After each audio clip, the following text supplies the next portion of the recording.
이제는 더 좋은 곳으로 모시고 싶어요. 저희가 알아본 곳이 있는데 공기도 좋고 바다도 보여서 아버지 건강에도 좋을 것 같아요. 맞아요. 저희가 이제라도 효도하고 싶어서요. 거기 가시면 좋은 분들도 많이 계시고 산책하기도 좋대요. 매일 신선한 해산물도 드실 수 있고요. 갑자기 왜 이러는 거냐? 요즘 건강도 안 좋으시잖아요. 여기서 아버지 혼자 지내시는 게 저희도 너무 걱정되고 죄책감도 들어서요. 그렇게 생각 안 해도 된다. 난 여기가 좋다. 짐은 저희가 다 챙겼어요. 필요한 건 거기 가서 새로 사드릴게요. 따뜻한 옷하고 약만 챙기세요. 그래도 이렇게 갑자기 나도 생각 좀 해야 되지 않겠냐? 거기 가시면 정말 좋으실 거예요. 저희도 자주 찾아뵐게요. 손주들도 방학 때 데려갈게요. 이제 출발해야 할 것 같아요. 배 시간이 얼마 안 남아서. 배라고? 배는 왜? 무슨 배? 안녕하세요. 이번 사연은 74세 이현택 아버지의 사연입니다. 이현택 아버지의 사연을 들으시면서 따뜻한 위로와 격려, 그리고 따끔한 조언을 댓글에 남겨주시면 이현택 아버지께 큰 위안과 힘이 되니 많은 댓글 부탁드리겠습니다. 그럼 사연 바로 시작하겠습니다. 저는 이제 74살의 나이가 되었습니다. 돌이켜보면 제 인생의 대부분을 자식들을 위해 살아왔던 것 같네요. 30년 전 아내와 함께 경기도 외곽에 위치한 작은 골목에 자그마한 슈퍼마켓을 열었을 때가 생각납니다. 당시 우리 부부는 전세금을 빼서 가게를 시작했어요. 은행 대출도 받았죠. 위험한 선택이었지만 두 아들을 위해서라면 어떤 도전이라도 해볼 만하다고 생각했습니다. 아침 5시면 일어나 문을 열고 밤 11시가 되어서야 문을 닫았죠.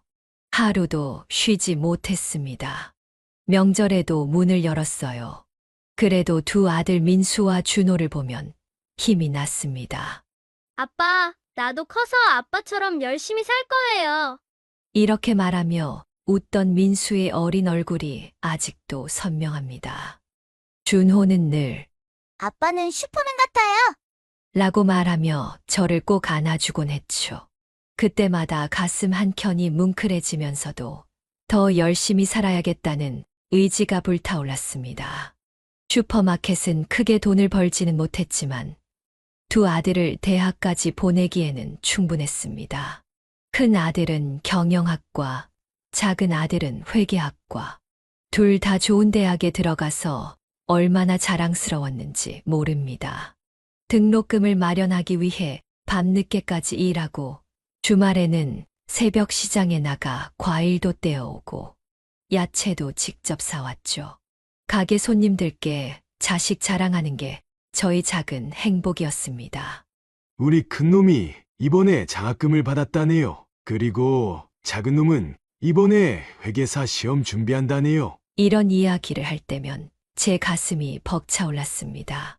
하지만 7년 전 갑작스러운 병으로 아내를 떠나보내고 제 삶은 큰 전환점을 맞이했습니다. 아내는 평소 허리 통증을 호소했지만 바쁘다는 핑계로 제대로 된 검진도 못 받았죠. 결국 발견된 췌장암. 발견 당시엔 이미 말기였습니다. 6개월이라는 시간이 눈 깜짝할 사이에 지나갔고 아내는 마지막까지 아이들 걱정을 하다 떠났습니다. 여보, 애들 잘 부탁해요.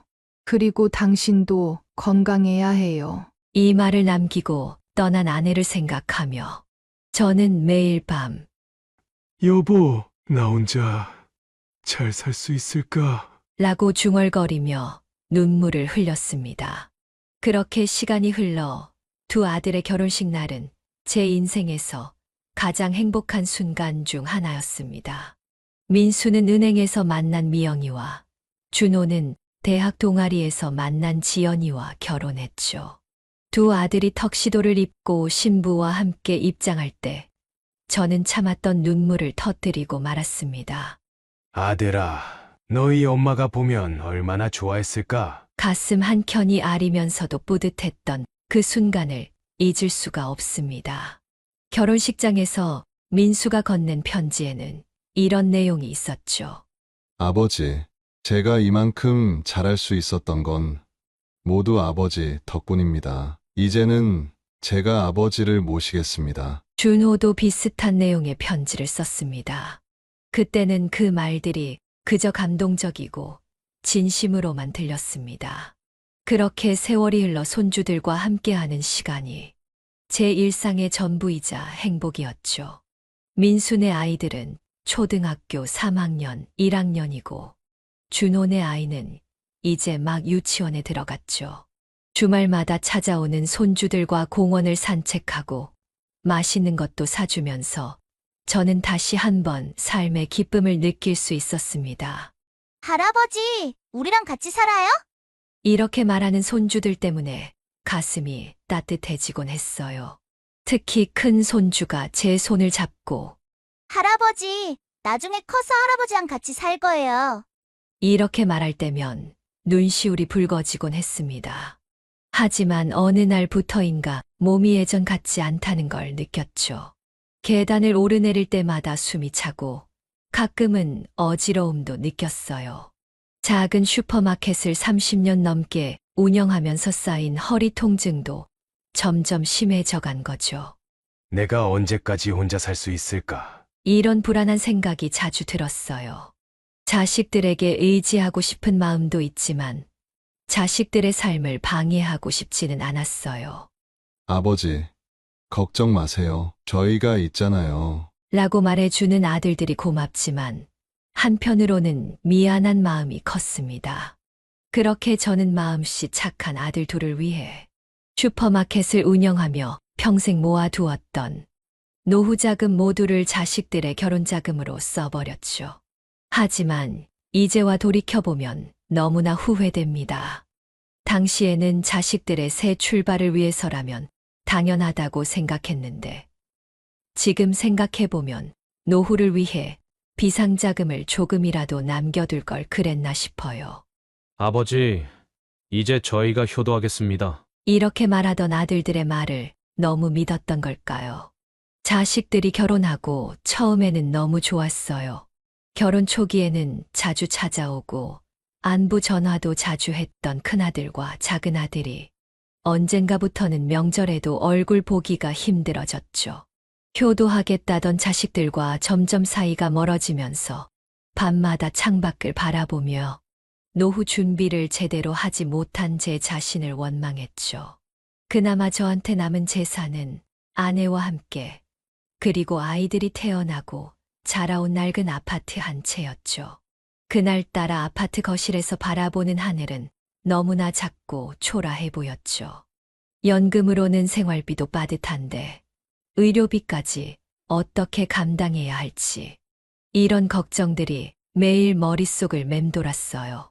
젊은 시절에는 노후 준비는 나중에 생각하자는 마음이었는데 그 나중이 생각보다 너무 빠르게 오더라고요. 내가 조금만 더 빠르게 노후 준비를 했더라면 하는 후회가 밀려올 때마다 가슴이 먹먹해졌죠. 아내가 살아있었다면 이런 걱정거리를 함께 나눌 수 있었을 텐데 하며 후회하는 날들의 연속이었어요. 그러던 어느 날 아침이었습니다. 평소처럼 일어나 씻으려고 화장실에 들어갔는데 갑자기 온몸에 힘이 빠지면서 바닥에 쓰러졌어요. 오른쪽 팔다리가 제대로 움직이지 않았고 말도 어눌해졌죠. 화장실 타일 바닥이 차가웠지만 일어날 수가 없었어요. 이러다가 이대로 죽는 건가 하는 생각이 들 때쯤 다행히 그날 민수가 아침 일찍 들르기로 했었는데 제가 전화를 받지 않자 이상하게 여겨 약속 시간보다 더 빠르게 집에 와서 저를 발견했어요. 아버지! 아버지! 정신 차리세요! 민수의 다급한 외침이 희미하게 들리는 게 마지막 기억이었습니다. 구급차가 도착했다는 소리, 의료진들의 분주한 발걸음 소리, 그리고 민수가 떨리는 목소리로 전화하는 소리가 들렸습니다. 준호야, 아버지가 쓰러지셨어. 지금 응급실로 가고 있어. 의식은 있었지만 말을 제대로 할 수 없었고 눈물만 계속 흘렀습니다. 아들의 손을 잡고 싶었지만 오른손은 전혀 움직이지 않았어요.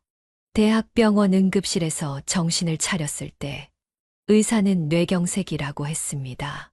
MRI 촬영 결과 왼쪽 뇌에 혈전이 생겼다고 하더군요. 중환자실에 누워있는 동안 자식들의 대화가 간간히 들렸습니다. 형, 병원비가 얼마나 나올까?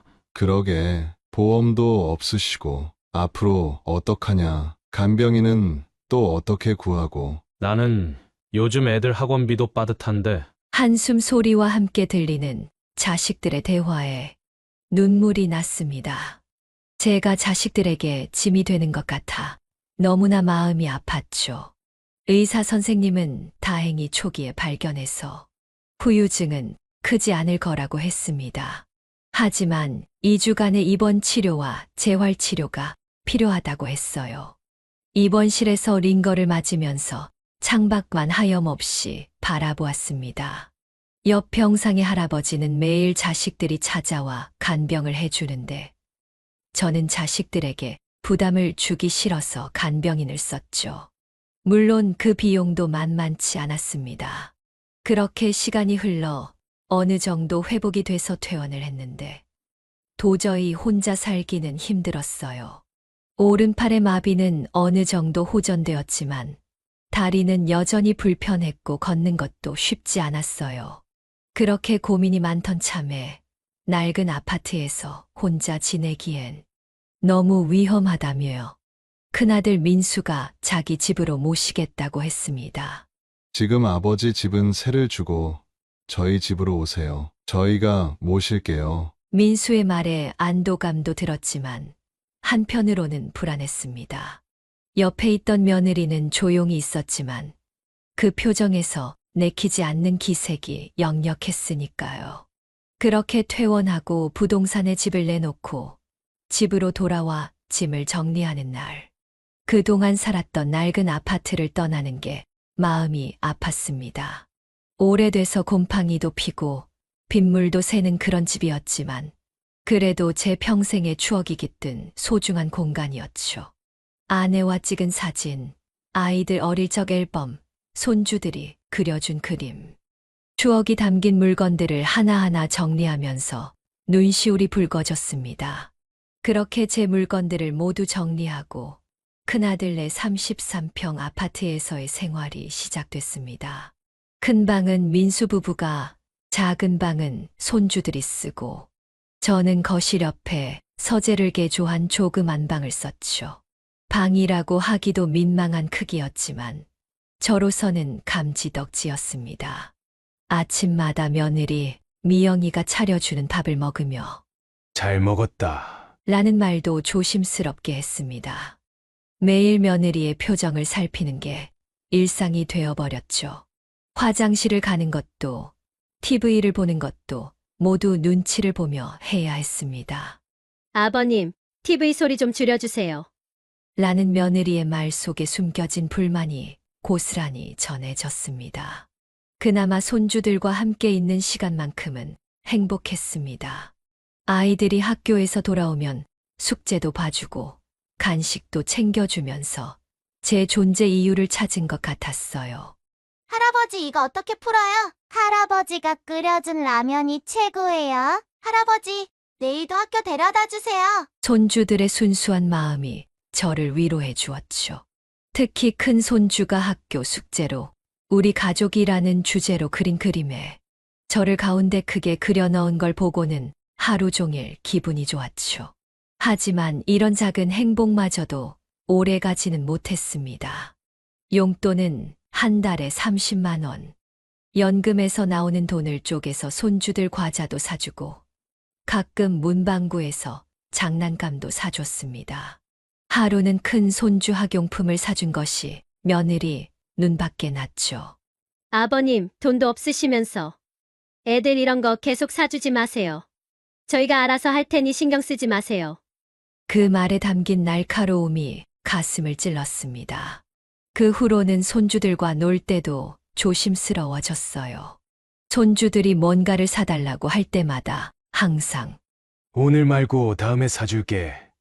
미안하구나. 라고 말하는 제 모습이 너무나 초라하게 느껴졌습니다.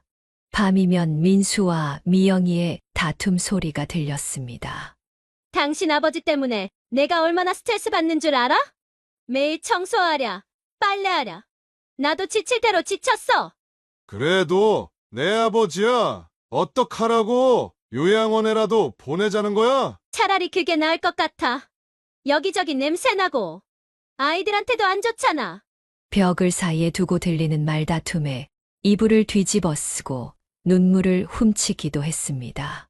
화장실 갈 때 조심조심 발소리를 죽이고 기침도 참았습니다. 제 존재 자체가 민폐가 되어버린 것 같았죠.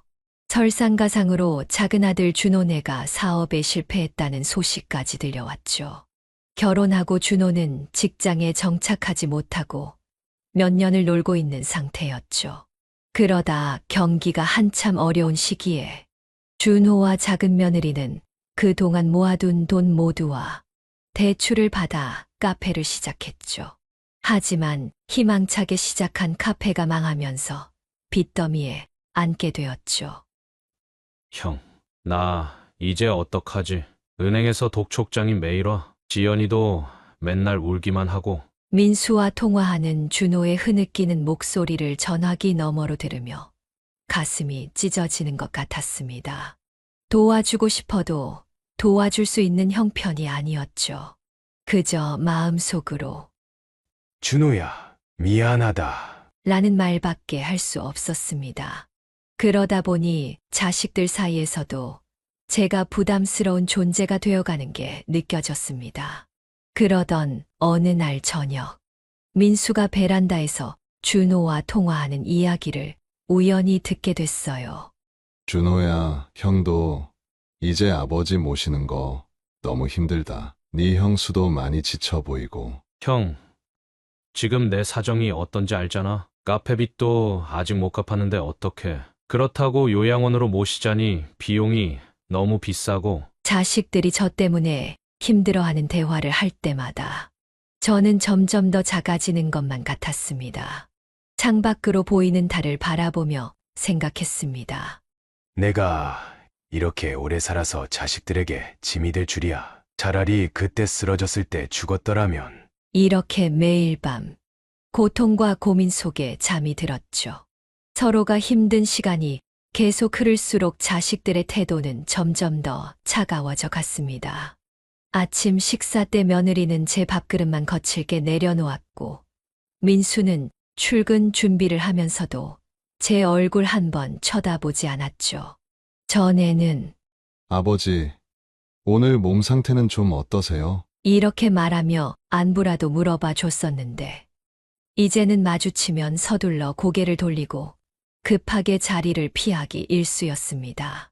아버님, 양말 좀 제자리에 넣으시면 안 돼요? 제가 매일 주워 담아야 해요? 그렇게 시작된 큰며느리의 불평은 날이 갈수록 돌을 더해갔습니다. 아니, 왜 이렇게 젓가락질을 하세요? 밥알이 다 튀잖아요. TV는 또 왜 그렇게 크게 틀어놓으세요? 애들 공부에 방해돼요. 심지어 제가 사용하는 화장실 휴지의 양까지 체크하기 시작했죠. 날이 갈수록 큰며느리의 불만은 더욱 노골적으로 변해갔어요. 어느 날은 제가 너무 오래 씻는 것 같다며 대놓고 타박을 주었습니다. 아버님, 요즘 물값이 얼마나 비싼지 아세요? 아버님이 화장실 한 번 갈 때마다 돈이 철철 새는 것 같아요. 저는 그날부터 씻을 때도 며느리의 눈치를 보게 됐죠. 그리고 아침마다 일부러 청소기 소리로 저를 깨우더니 급기야 제 방까지 대청소를 한다며 제 물건들을 마구 옮기고 제 허락 없이 버리기까지 했죠. 아버님 방에서 냄새가 난다고 애들이 불평해요. 이제 환기 좀 제대로 하세요. 겨울이라 추웠지만 창문을 활짝 열어놓은 채로 지내야 했죠. 감기에 걸려 기침을 하니 이번에는 전염될까봐 걱정이에요.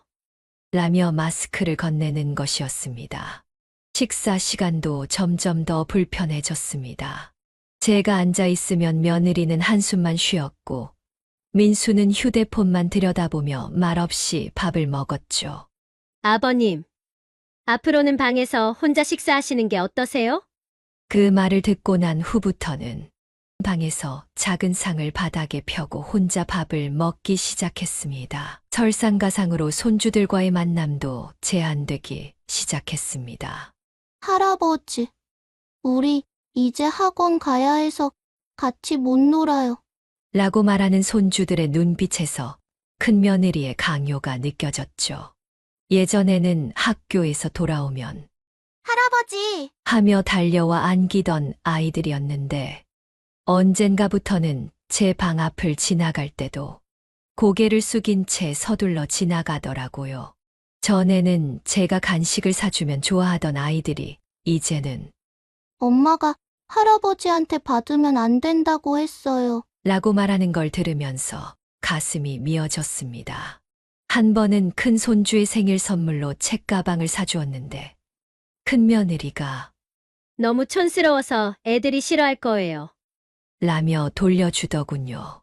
그날 밤 혼자 흘린 눈물로 베개가 다 젖었습니다. 그리고 작은 아들 내는 상황이 점점 더 악화되어 갔어요. 카페 운영 실패로 진 빚을 갚지 못해 파산 신청을 해야 할 지경이었죠.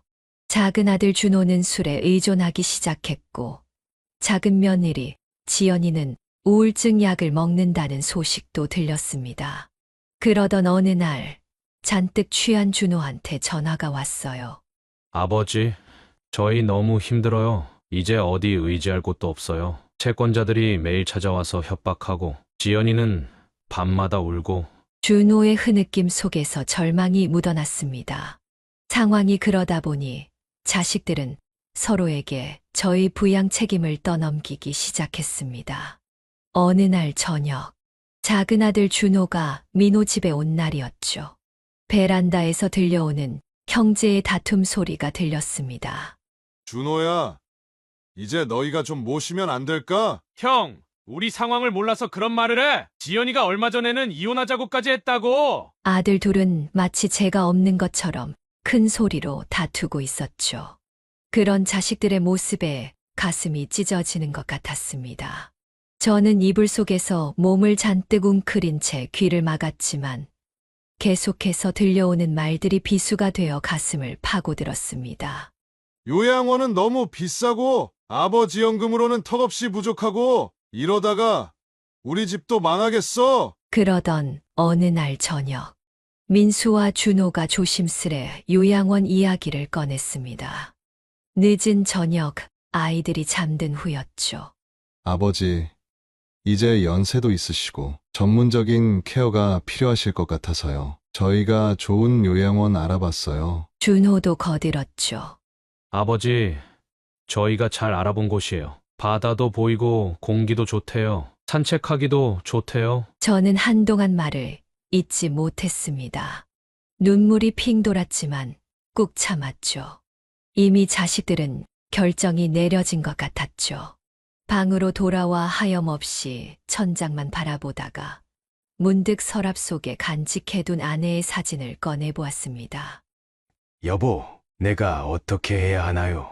한참을 사진 속 아내와 눈물로 대화를 나누다가 결국 알았다. 요양원으로 가마. 라는 말을 가까스로 내뱉었습니다. 그날 밤 저는 짐을 꾸리면서 아내와 찍은 마지막 사진을 오랫동안 바라보았습니다. 서랍 속 낡은 앨범을 넘기며 자식들의 어린 시절을 회상했죠.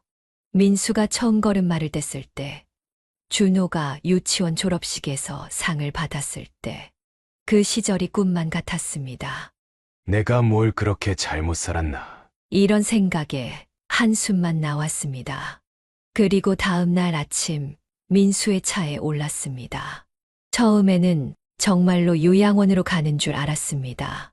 차는 인천 방향으로 향했고 자식들은 간간히 아버지도 좋아하실 거예요. 라며 저를 안심시키려 했죠. 하지만 시간이 갈수록 도시를 벗어나 한적한 해안도로로 접어들었고 차창 밖으로 보이는 풍경이 낯설어졌습니다. 불안한 마음에 여기가 어디냐? 라고 물어봤지만 자식들은 대답을 피하더라고요. 그렇게 차가 달리는 동안 제 마음속에는 점점 불길한 예감이 자리 잡기 시작했습니다. 그리고 마침내 도착한 곳은 작은 어촌마을의 선착장이었습니다. 아버지, 여기서 배 타고 조금만 가면 돼요. 거기 요양원이 있어요. 준호의 말에 뭔가 이상한 낌새를 느꼈지만 때는 이미 늦었었죠. 그렇게 제가 작은 배에 오르자 민수와 준호는 서둘러 자리를 피했고 배는 출발해버렸죠. 멀어지는 자식들의 뒷모습을 바라보며 뒤늦게 모든 것을 깨달았습니다. 저를 요양원에 모시려고 했던 게 아니라 섬에 버리려 했다는 것을요. 여보, 우리 자식들이 나를 하염없이 눈물이 주르르 흘렀습니다. 아침 일찍 출발한 배는 차가운 겨울 바다를 가르며 어딘가로 향했습니다.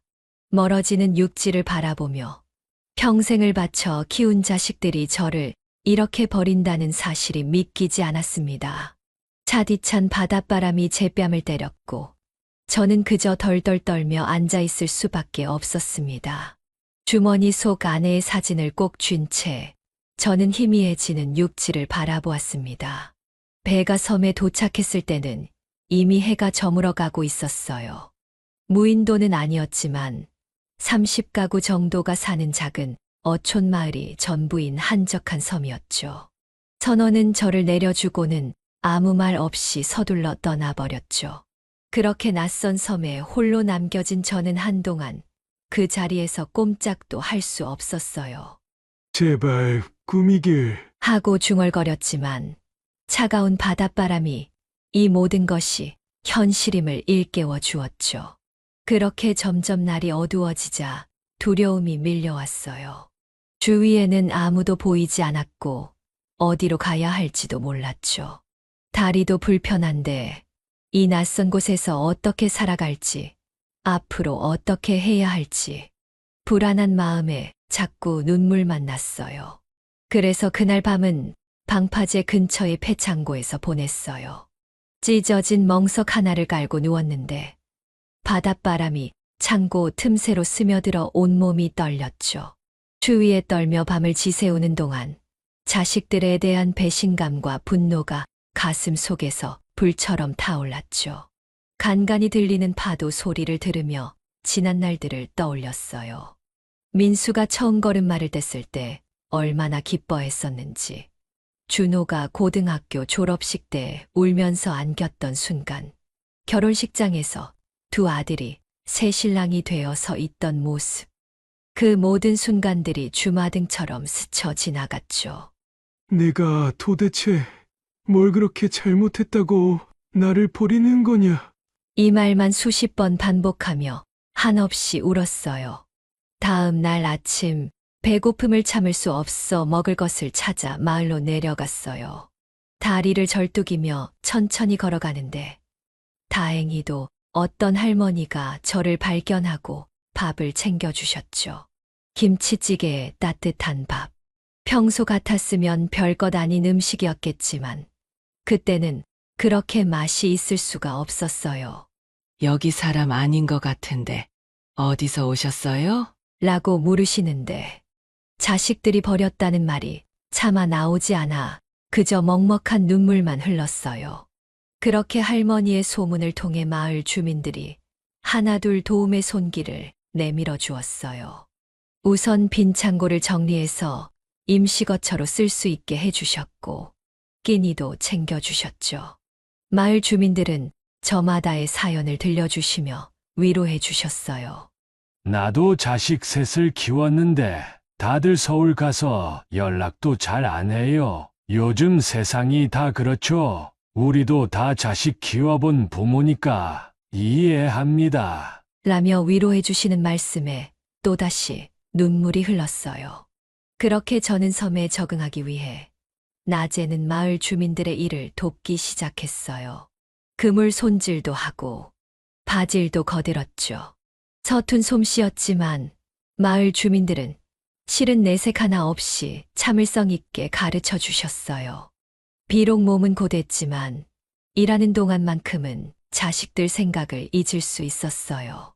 특히 그물을 손질할 때는 정신을 집중해야 해서 잡생각이 들지 않았죠.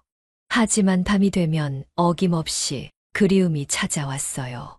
손주들의 웃음소리가 귓가에 맴돌았고 보고 싶은 마음에 가슴이 미어졌죠. 할아버지, 우리랑 같이 살아요. 이렇게 말하던 손주들의 목소리가 자꾸만 떠올랐어요. 잠들기 전에는 항상 아내의 사진을 꺼내보며 한참을 울었죠. 여보, 당신이 살아있었더라면 이런 일은 없었을 텐데. 그러던 어느 날 우울한 생각이 깊어지던 날이었어요. 방파제 끝에 서서 한참을 바다를 바라보았죠.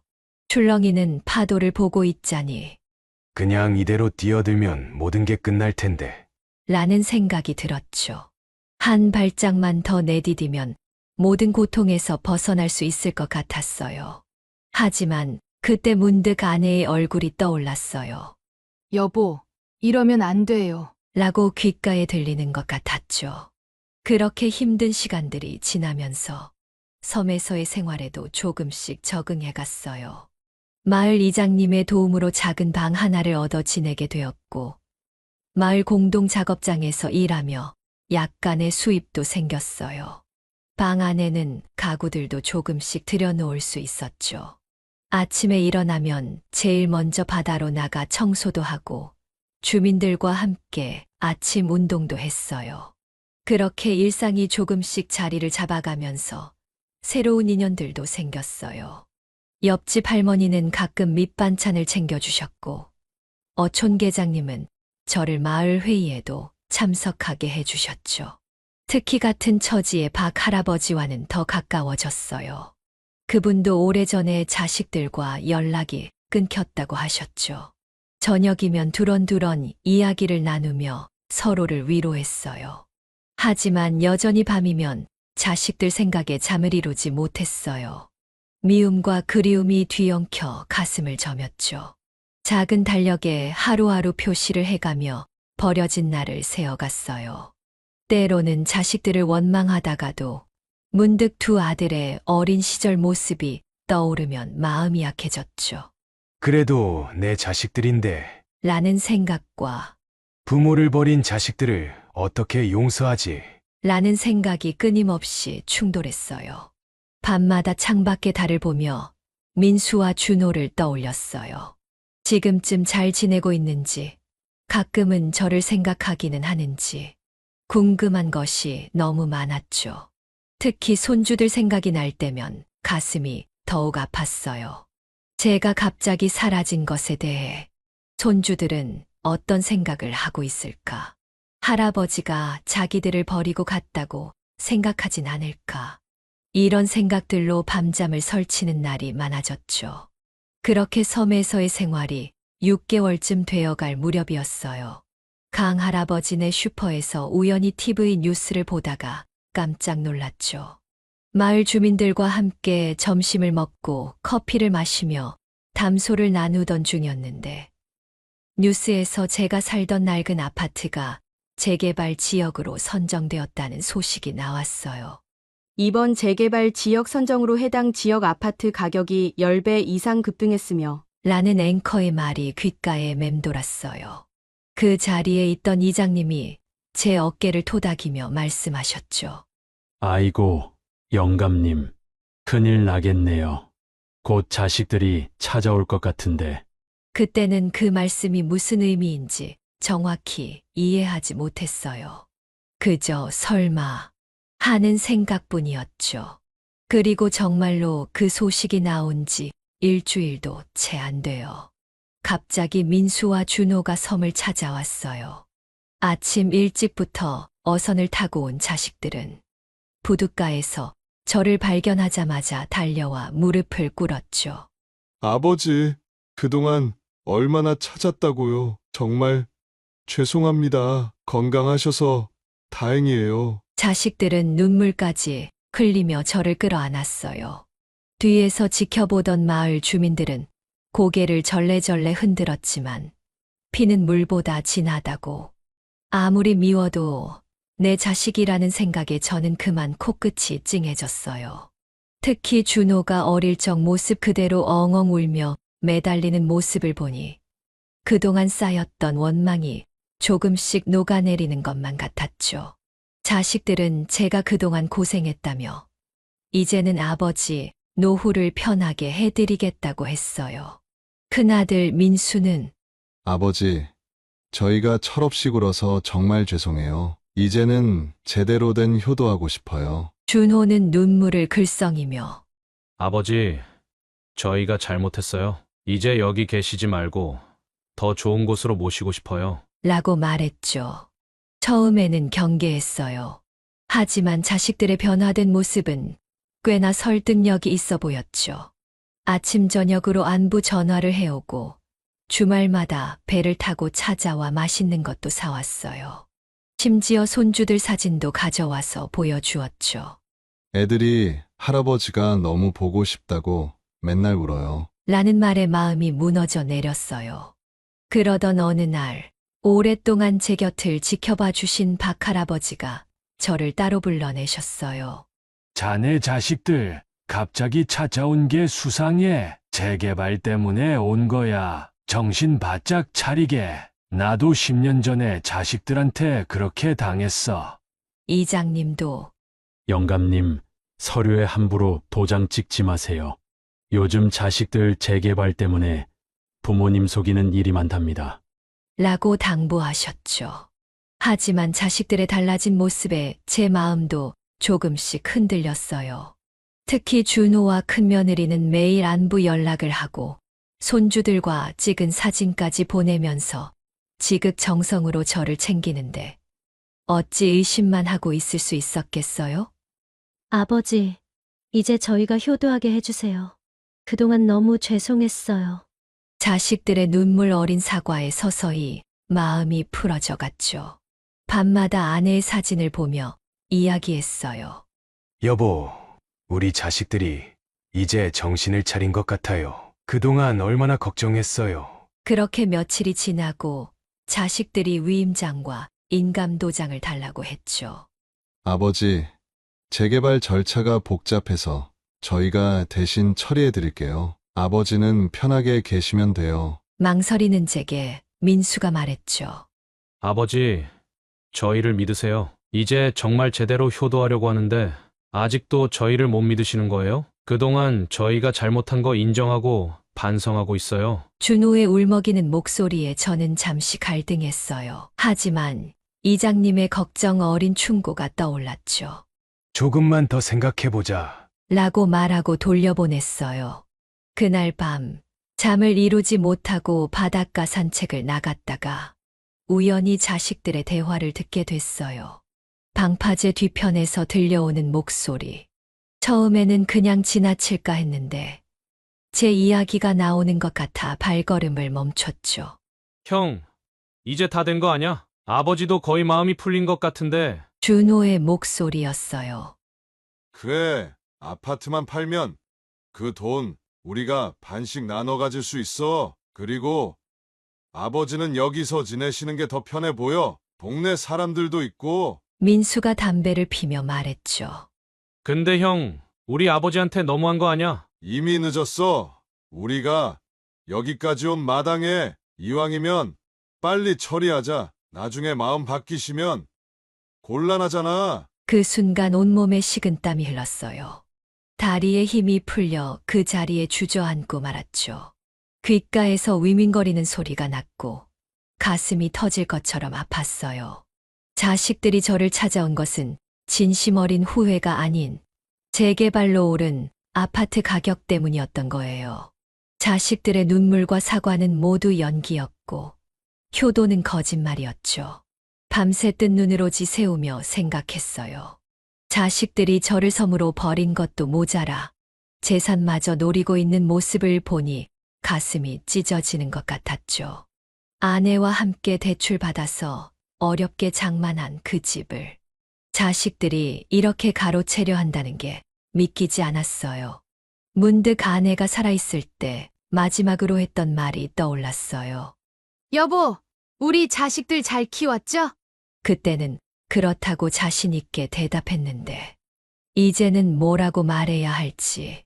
평생 모은 재산보다 더 소중한 게 자식이라 믿었던 제 생각이 부끄러워졌어요. 다음 날 아침, 마당에서 짐을 챙기고 있는 자식들 앞에 섰어요. 밤사이 모든 걸 정리하니 이상하리만치 마음이 평온했죠. 이제 그만 돌아가거라. 다시는 나타나지 말고. 너희는 이제 내 자식이 아니다. 단호하게 말했어요. 자식들은 당황한 기색이 역력했죠. 아버지, 무슨 말씀하시는 거예요? 어제 너희 대화 다 들었다. 이 말에 자식들은 창백해진 얼굴로 서로를 마주보았어요.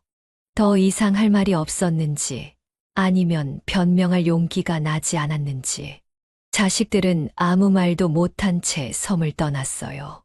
그렇게 자식들과 진정한 의미의 단절을 하게 됐죠. 이상하게도 더는 눈물이 나지 않았어요.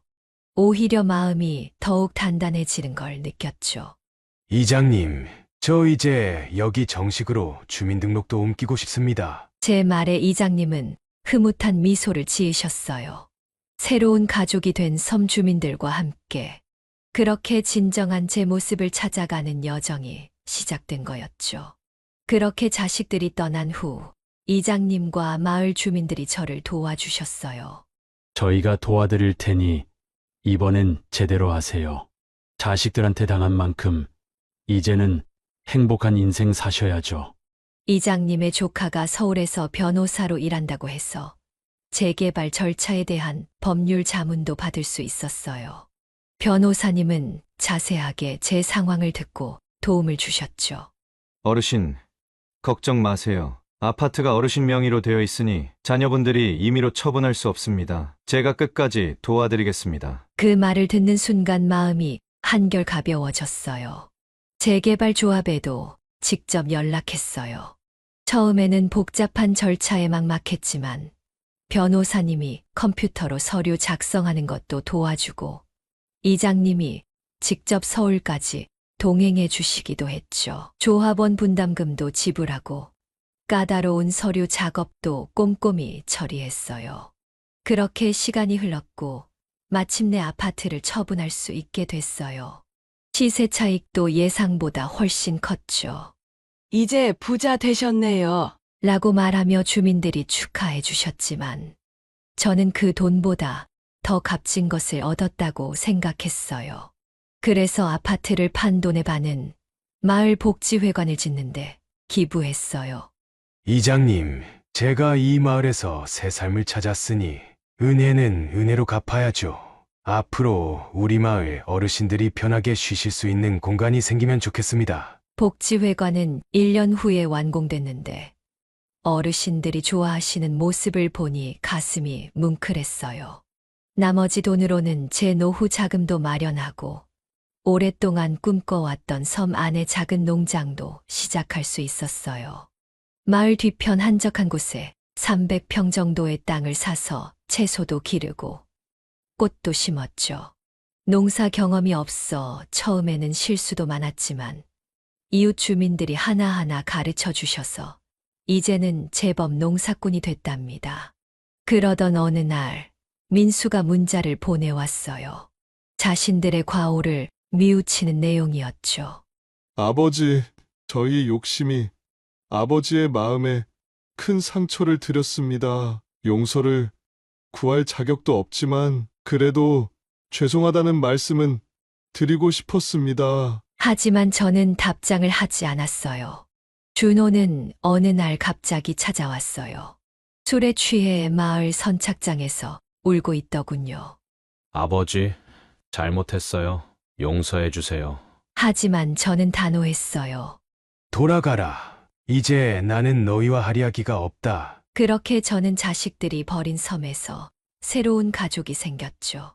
매일 아침 같이 운동하는 마을 어르신들, 제가 기르는 상추를 맛있게 드시는 이웃들, 농사 짓는 법을 가르쳐 주시는 최할아버지, 특히 혼자 사시는 박 할머니와는 가끔 저녁도 같이 먹고 서로의 이야기도 나누며 좋은 친구가 됐어요. 요즘은 마을 노인회관에서 서예도 배우고 있어요. 젊어서는 해보지 못했던 것들을 하나씩 시도해보는 재미가 쏠쏠하죠. 글씨체가 참 맑고 단정하네요. 라는 칭찬도 듣고 얼마 전에는 제가 쓴 작품을 마을 문화재에 출품하기도 했어요. 작은 텃밭에서 키운 채소들로 김치도 담그고 이웃들과 나눠 먹는 재미도 생겼어요. 특히 제가 담근 열무김치는 마을에서 꽤 인기가 있답니다. 이번에도 열무김치 담그시면 저희도 좀 나눠주세요. 이런 말을 들을 때마다 절로 웃음이 나와요. 그렇게 섬에서의 삶이 4년째 접어들었어요. 이제는 아침에 일어나면 제일 먼저 바다를 보러 나가요. 파도 소리를 들으며 명상도 하고 갈매기들에게 먹이도 던져주죠. 출렁이는 파도를 보며 지난 날을 생각하다 보면 이제는 미움보다 감사한 마음이 더 커졌다는 걸 느껴요. 자식들이 저를 이 섬에 버리지 않았다면 이런 평화로운 삶은 꿈도 꾸지 못했을 테니까요. 가끔 손주들 생각이 날 때면 마을 아이들과 놀아주며 그리움을 달래요. 학교가 끝나고 돌아오는 아이들이 할아버지, 동화책 읽어주세요. 라고 말하면서 졸으면 노인회관에서 빌린 책으로 동화책도 읽어주고 옛날 이야기도 들려줘요. 아이들의 순수한 웃음소리에 저절로 미소가 지어지죠. 그리고 가끔은 복지회관에서 제가 직접 재배한 채소로 비빔밥을 만들어 마을 잔치를 열기도 해요. 주민들이 모두 모여 음식도 나누고 이야기꽃도 피우면서 하루를 보내죠. 그러다 문득 깨달았어요. 이게 바로 진정한 가족이구나. 피로 이어진 것보다 더 소중한 게 마음으로 이어진 인연이라는 걸. 복지회관 한쪽 벽에는 제가 쓴 글씨가 걸려 있어요. 가장 행복한 순간은 서로를 생각하는 마음이 통하는 때입니다. 이제는 이 글귀가 제 인생의 새로운 모토가 됐어요. 혈연이라는 이름으로 묶인 관계보다 진심 어린 마음으로 맺어진 인연이 얼마나 소중한지 깨달은 거죠. 봄이면 농장에서 새싹이 돋아나고 여름이면 시원한 바닷바람이 불어오고 가을이면 풍성한 수확의 기쁨이 있고 겨울이면 따뜻한 정이 있는 이곳. 이제 이 섬은 제 마지막 고향이 되었어요. 인생의 황혼기에 찾은 이 작은 섬에서 저는 매일매일 새로운 봄을 맞이하고 있답니다. 여기까지 이현택 아버지의 사연이었습니다. 여러분은 어떻게 들으셨나요? 노후 준비의 중요성도 있지만 그보다 더 중요한 것은 진정한 가족의 의미가 아닐까 싶습니다. 피로 이어진 관계보다 마음으로 이어진 인연이 때로는 더 소중할 수 있다는 것을 오늘 사연 속 아버님이 보여주셨습니다. 자식을 위해 평생을 바치고도 마지막에 버림받는 부모님들의 이야기가 더 이상 나오지 않길 바랍니다. 하지만 혹시라도 비슷한 상황에 처하신 분이 계시다면 절대 포기하지 마시길 바랍니다. 우리 주위에는 항상 따뜻한 마음을 가진 이웃들이 있고 새로운 시작은 언제나 가능하니까요. 인생의 황혼기가 끝이 아닌 새로운 봄이 될 수 있다는 희망을 전해드리고 싶습니다. 여러분의 남은 인생에 행복한 웃음꽃이 가득하시길 진심으로 기원합니다. 구독과 좋아요, 알림 설정하시면 올라오는 사연을 빠르게 받아보실 수 있습니다. 그럼 다음 사연으로 찾아뵙겠습니다. 고맙습니다.